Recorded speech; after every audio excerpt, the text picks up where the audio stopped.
대한민국의 합계 출생률이 0.78명으로 떨어졌습니다. 내년에 더 떨어질 것으로 예측이 되는데, 아이는 우리만 안 낳는 걸까요? 아이를 안 낳으면 정말 대한민국 망하는 것일까요?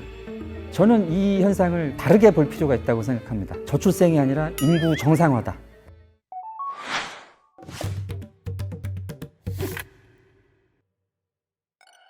일단 지금처럼 세계 인구가 늘어난 게 이상한 일이죠. 제가 초등학교 때 세계 인구가 45억 명이었습니다.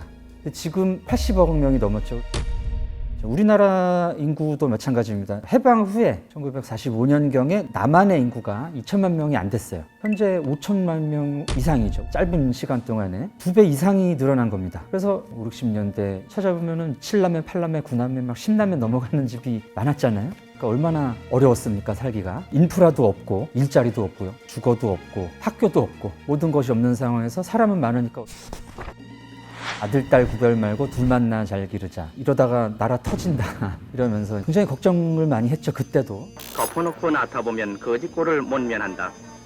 인구 증가율로는 우리나라가 어느 나라보다도 앞서서 거의 폭발적인 것입니다. 앞으로 자녀들은 알맞게 낳아서 훌륭의 길로 알뜰한 살림을 이룩해야겠습니다. 취학 아동은 교실이 없게 되고 각종 사회악은 성행합니다. 그리고 땀 흘려 이룩한 경제 발전도 모두 수포로 돌아가죠. 딸, 아들 구별 없이 둘만 낳아 잘 키우는 것은 경제 수준을 높이는 문화 운동입니다. 딸, 아들 구별 말고 둘만 낳아 잘 기릅시다.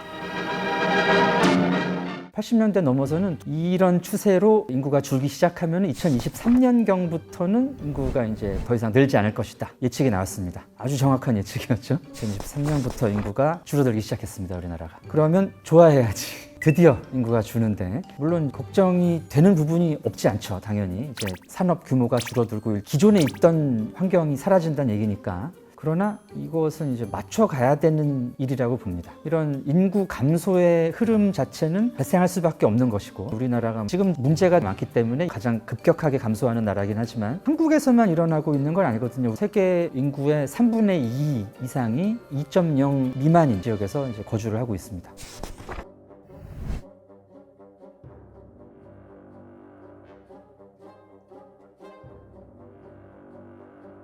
조사를 해보면 개도국의 출생률이 지금 굉장히 급격하게 감소하고 있는데, 이 추세가 우리 GDP가 지금 개도국들 수준에 있을 무렵보다 훨씬 가파르다는 거예요.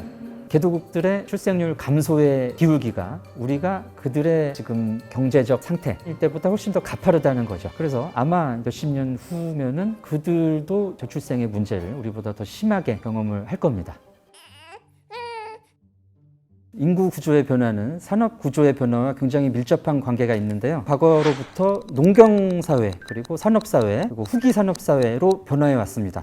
인구도 그 시점을 중심으로 크게 변화가 이루어졌다고 볼 수가 있습니다. 대략 1960년대에서 70년대경에 농경사회로부터 산업사회로의 전환이 이루어졌고요. 그리고 90년대에서 2000년대 사이에 산업사회에서 후기 산업사회로 전환이 이루어졌죠. 서구 선진국들 같은 경우는 산업혁명이라는 게 워낙 일찍 있었으니까 그게 우리보다 훨씬 앞에 경험을 했던 셈이죠. 그러나 이런 산업구조의 변화는 전 세계적으로 보편적인 현상입니다. 전근대 시기에는 개인들의 삶의 의미가 국가라든지 신, 종교 이런 전체주의적인 쪽에 있었죠. 그래서 신의 뜻에 의해서 국가의 목표가 있으면 거기에 이제 맞춰가야 되고, 한국의 출생률이 1950년대, 60년대 굉장히 높았던 이유는 우리가 농경시대의 출생률을 그대로 유지했기 때문입니다. 농경시대에는 그게 당연한 것이 아이가 태어나면 논을 더 만들면 된다. 밭을 더 만들면 된다. 그러니까 그렇게 낳아서 기르는 게 당연했다는 거죠. 그동안에 이제 산업화 시대가 되고, 산업화 시대 정도가 이제 2.0 수준이었다고 저는 보고 있습니다. 70년대. 그때는 세계적으로 경제가 상승하던 시기였습니다. 전자산업, TV라든가 냉장고, 자동차 산업 이런 것이 사람들의 생활의 표준을 만들어가던 시기였어요. 일자리가 막 늘어나고, 그래서 사람들이 비교적 안정적으로 결혼하고 아이 낳고 이런 생활을 할 수가 있었고, 90년대에 들어서 웬만한 집은 다 TV, 냉장고, 세탁기 이런 게 다 들어갔고, 자동차 같은 것도 이제 보급이 거의 다 됐고요. 그러다 보니까 산업 자체가 성장률이 둔화되는 거죠, 전 세계적으로. 또 이제 2000년대 들어서 세계화 폐사 시대라는, 또 인건비 같은 걸 감당하기 어려워진 그런 산업 국가들이 인건비가 싼 제3세계라든가 이런 쪽으로 공장을 짓는 거죠. 그러면서 이제 산업이 개편이 이루어집니다. 비교적 중저임금을 책임졌던 제조업들이 제3세계들로 빠지면서 돈을 많이 벌 수 있는 사람들은 많이 버는데 그렇지 못한 사람들은 제한이 생긴 점이 되는 거죠. 그러면서 이제 산업 국가들에서는 양극화가 시작이 되죠. 이때쯤부터 결혼을 한다는 게 이제 부담이 됩니다.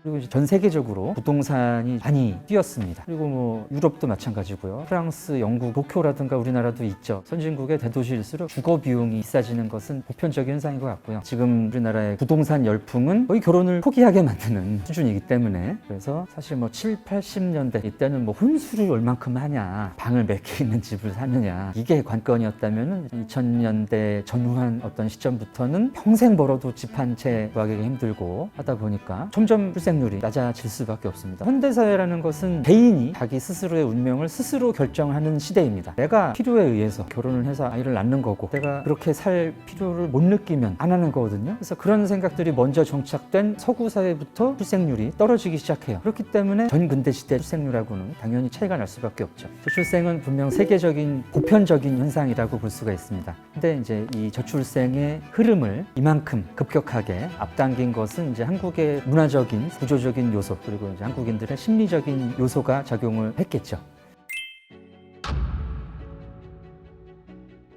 남한 정도의 면적을 가진 나라 중에 1000만 명 이상 인구를 가진 나라를 찾기가 쉽지 않습니다. 사실은 지금 뭐 지표를 보시면 한 우리나라 인구 밀도가 세계 최고 수준입니다. 거의 도시국가급의 나라들만 우리보다 인구 밀도가 높은 거고, 인구 1000만 명 이상 국가들만 대상으로 하면은 당장 3위예요.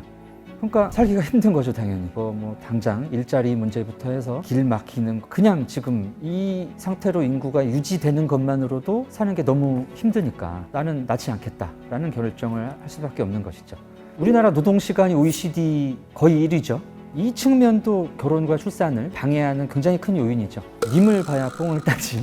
퇴근해서 뭐 데이트도 하고 미래를 그릴 시간이 있어야 그런 생각을 하지 않겠습니까? 근데 이제 그 노동 시간을 길게 유지해야 된다고 하는 인식이 오랜 일하는 것으로 때웠던 시기가 분명히 있었습니다. 우리나라가 이제 과거에 공장도 없고 기술도 없고 아무것도 없을 때는 그야말로 머릿수를 해결했던 시기였어요. 그 덕택에 우리가 여기까지 온 것도 맞아요. 근데 그동안에 많이 나아졌지 않습니까? 인프라도 생기고 기술도 발전하고 산업 자체도 노동 집약적 산업이 아니라 적은 노동력으로 또 많은 생산성을 올릴 수 있는 산업으로 진행을 하고 있는데, 노동 시간만 계속 유지를 해야 된다는 것은 굉장히 시대착오적인 생각이죠. 그리고 이제 그 한국만의 이유 중에 또 하나가 있는데요. 나도 엄마 아빠처럼 결혼해서 아이를 키우고 행복하게 살고 싶다라는 생각이 들기 어려웠던 이유 중에 하나인데, 상당 부분 그 문화적인 요인이 있습니다. 지금 뭐 인구가 줄기 시작했다고 해서 큰일 났다, 인구 아예 낳아야 된다, 별 희한한 대책들, 예를 들면 이혼 남녀들을 소개팅을 시켜준다든지 값싼 육아 도우미를